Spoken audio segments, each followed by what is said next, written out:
Magandang gabi po mga Karilto Kabayan. Ito po muli ang iyong Karilto Kabayan, Chris Villanueva po mula sa Kingdom of Saudi Arabia.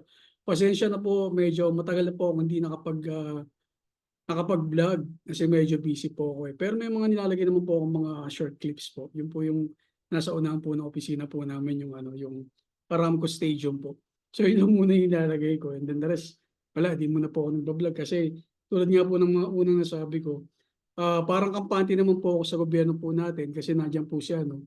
Nandiyan po si DILG Boying Rimulya na talaga pong napakaingay po at kaya talaga pong ina-update niya po tayo tungkol po dun sa gawain po nga ng ombudsman, kung sino po yung mga sasampahan po ng kaso, ano po yung mga nakikita po niyang parang mali sa ombudsman na pilit po niyang tinatama po. So tiwala po tayo na magagampanan po niya itong ulim po niya. At ito po yung isa pong pinakamalaking balita na hindi po pinag-uusapan maliban po sa bagyo at sa mga flood control project po natin. Yung sablay na sagot ni Senator Marcoleta tungkol po dun sa sa SOSI po niya versus po dun sa SALN po niya. Pakinggan po natin, sabay-sabay po natin panoorin at pakinggan yung sinabi po niyang paliwanag dun sa 112 million na ginastos po niya sa SOSI po niya. Tignan po natin kung medyo katanggap-tanggap po ba yun. Tama po ba yan? Sinabi po niyang ganun. Ito po yun eh. Ito yung interview sa kanya eh. Papanoorin po lahat sabay-sabay. May bagong nilalabas yung ipinasa ninyo na sa akin at yung comparison sa SOCSE. Ang sabi nila ay paano nagkaroon ng expenditure na ganito kataas, gayon ang kanyang asset ay mas maliit. Then, paano ba nangyari? Ganito yan, napakasimple lang ng paliwanag dyan eh. Kung nakinig lang sila nung siguro, meron kaming Thanksgiving, ano yun eh, parang event. Nagpasimula ko nga doon eh, meron pong mga ibang mga kababayan natin na halos hindi makapaniwala kung bakit po tayo nanalo. Meron nga isa nga ng broadcaster dyan na ngayon hindi makamubol. Pero hindi ko kinakailan, sinabi ko yun. Ang tinatanong po sa kanya, tungkol po sa SOSI niya, pero kung ano na po yung mga pinagkukwento po niya, halata po bang yung pinaiikot po ba niya tayo sa kwento po ng simula po niya. Pero ito po talaga yung pinakapaliwanag po niya. Taka. Pero sabi ko, nakalimutan po nila na napakarami kong kaibigan. Okay. So napakarami po niyang kaibigan. Yung mga kaibigan po niya, hindi niya po sinabi. Di po natin alam kung sino po ba yung mga kaibigan niya. Baka may mga kaibigan po siyang alam niyo na medyo kalaban po ng gobyerno. O alam niyo na, baka isa po sa mga kontraktor ng ating gobyerno. O alam niyo na, isa po sa mga sa mga kaibigan po ng nakakulong po sa dahig. Pakinggan po natin. Nasa harap ko ngayon. Nelson, alam mo, mga kaibigan ko, nagbigay sa akin talaga. Yung mga kaibigan po niya, kung titignan po natin yung binigay po sa kanyang pera na 112 million, hindi po simpleng kaibigan po yun. Mayayaman na kaibigan po yun. Na willing po na gumastos pa para po sa kanya. Usap lang nila. Tanggapin mo ang tulong namin sa'yo. Okay. Congressman ako nun eh, kami po ay naniniwala na karapat dapat kang makarating sa Senado. Tanggapin mo ang evento. Marami sila. Isa lang ang kanilang pakiusap. Sana po yun. Sana mo muna kami sinisclose ang identity. Ngayon, kapag ka naglagay ako ng figure sa contribution, mapipilitan ako mag-disclose ng pangalan nila. Alam mo kung bakit? Merong kaakibat na kung tawagin ay big of acceptance of donation. Paano yung kako? The contribution to it. Hindi, sabi niya, binigay ko nga sa'yo, contribution, pero utang na loob mo sabi niya. Ituring mo na lang na utang, sabi niya. Diba? Loan. Hindi, utang lang. Basta utang na hindi babayad. Utang na loob eh. Ngayon, dahil sa hindi mo pwedeng isiwalat ang kanilang identity. Kaya sinabi ko, zero yung contribution. Na mapipilitan ako ngayon na gawing zero yun. Dahil kapag hindi ko nilagay, kapag nilagyan ko ng amount yun, mapipilitan mo isa-isa kayong i-disclose ko ang inyong identity. Ngayon, Yung nilagay. Hindi naman po pwedeng hindi ko gastahin yung binigay mo sa akin. Kasi yung iba, magkakakilala kayo eh. Halimbawa, ang nilagay kong gastos ko, Di ba po ba? Yung mali na po, pinangangatwiranan pa po niya. At parang pilit po niyang tinatama.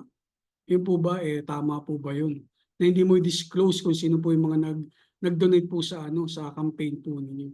Alam naman po natin kahit hindi po nakapag-aaral ng law dapat po sa SOSE niyo kung sino po yung mga financier niyo. Financier nga dapat i-disclose po talaga yun. Lalo na po ngayon, sumisigaw kayo ng transparency. Gusto nyo kailangan malinaw. Tapos ganyan ang gagawin mo. Blind-side mo yung mga bumoto sa'yo. Hindi mo sinasabi kung sino yung mga nagbigay sa'yo ng pinansyal sa campaign mo. Yung ba tama? Di ba? Tsaka yung mga bumoto sa'yo, kung nagtatrabaho po sila sa gobyerno, o yung nag-campaign po sa'yo yung nag-finance po sa'yo sa campaign, kung nagtatrabaho po sila sa gobyerno, meron po silang malamang pananagutan sa batas kasi malamang hindi po nila sinama yun sa salin po nila. Milyon-milyon din po yun. Lahat po sa salin, nilalagay po yung mga expenses po, di ba? Yung mga expenses, yung mga sasakyan, yung mga ganun po ba? Kung yun hindi nakasama, baka mabutasan din po yung mga nagbigay po ng campaign donation po ninyo. Di ba po ba? Sige po, pagpatuloy po natin. 5 million, sabi ko. Nakukwenta nila eh. Diba, tinago ni Cordante. Tingnan mo nga naman ang buhay.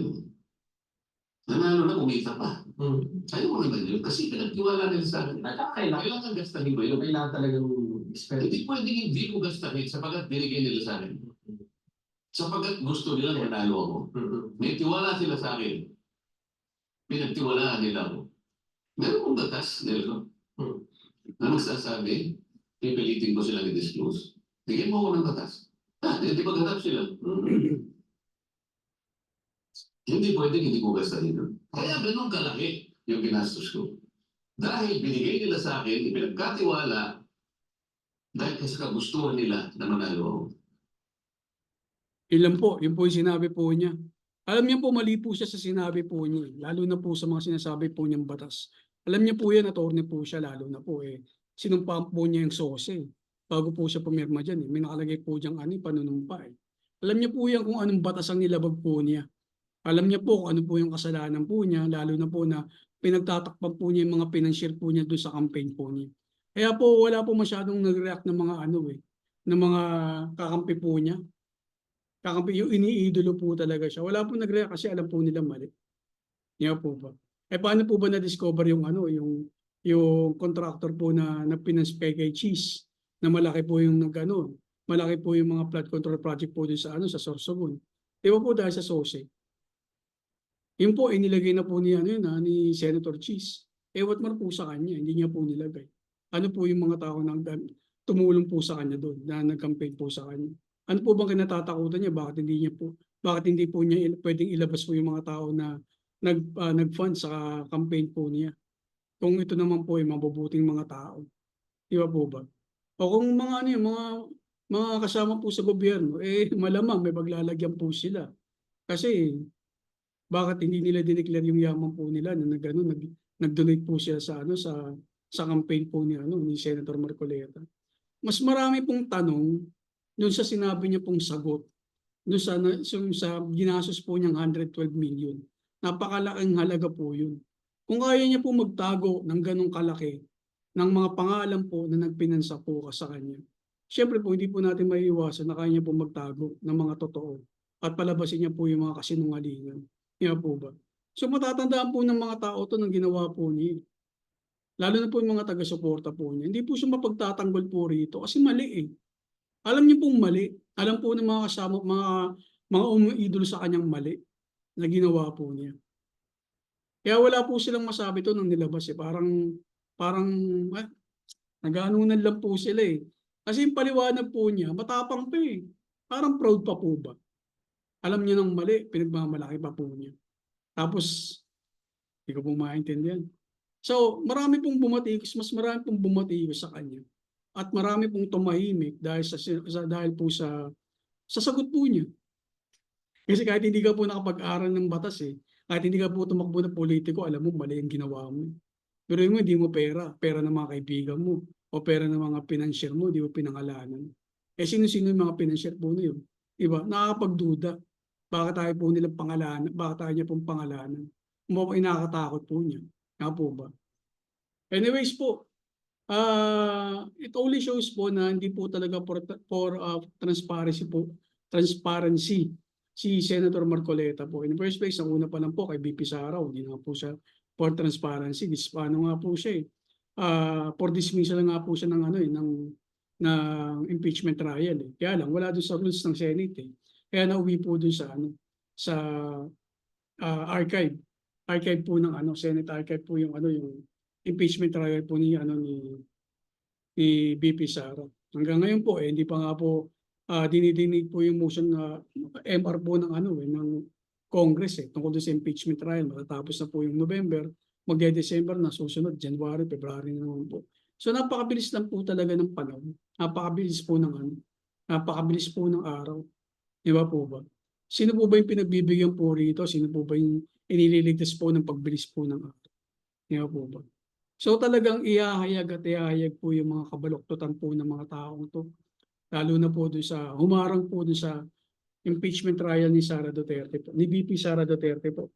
Iba po yung mga nagmamalins po, sila pa po pala yung malalaki po yung sabit sa flood control project. Sila po yung mga unang nakasuhan. But anyway po, yun lamang po, napahaba po tayo. Yung napaka ginagawa po tayong tanga ng mga politiko po natin sa panahon po ngayon. Ngayon po, harap-harapan po, talagang mata sa mata po kung magsalita po sila. Kala mo, totoo po yung sinasabi po nila. Di ba po? Halatang-halata po nagsisinungaling po siya at pinasasakay lang po yung mga panatiko po na mga umiidolo po sa kanila. Yan po yung nangyari po dun sa isa pong, yun po, yung paliwanag po ng sosi po niya na talagang kahit siguro po, parang kumpit-pitan ng bayad hindi niya po talaga sasabihin kung sino po yung mga nag-donate po sa kanya kasi nga masisira po siya. Kaibigan po niya. May utang na loob po siya. Di ba po? Nandun na naman po yung utang na loob. Dapat po pag tumatakbo po kayo sa politika, kung sino man po yung mga tumulong po sa inyo, pagtapos po ng eleksyon, nakaupo na po kayo, ang niyo po, ang focus niyo na po, tulungan ng bayan. Hindi tulungan po yung mga sumuporta po sa inyo financially. Dapat po kasi kayo nakalimutan ko po kung ano yung sasabi sa English yung kung pag meron kayong partido, yung partido niyo, it's stop kapag na pinag-uusapan na ang ating kapakanan ng bansa po natin at mamamayan. Dapat po nandun. Kaya lang po napaka-konti lang po ng mga politiko po natin na mapaka-anis sa mga pinagagawa po nila. Sabi nga po nila, to test the true nature of the man, give him or give him a power. So kapag binigyan na po sila ng kapangyarihan, yan na po, imalabas na po talaga yung ugali po nila.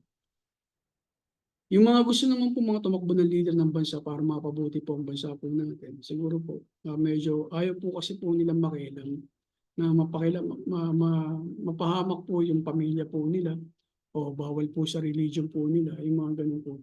Marami pong mabubuting mga Pilipino. Kaya lang, hindi po sila yung nasa linya po talaga ng politika kasi napakadumi po ng politika po sa bansa po natin.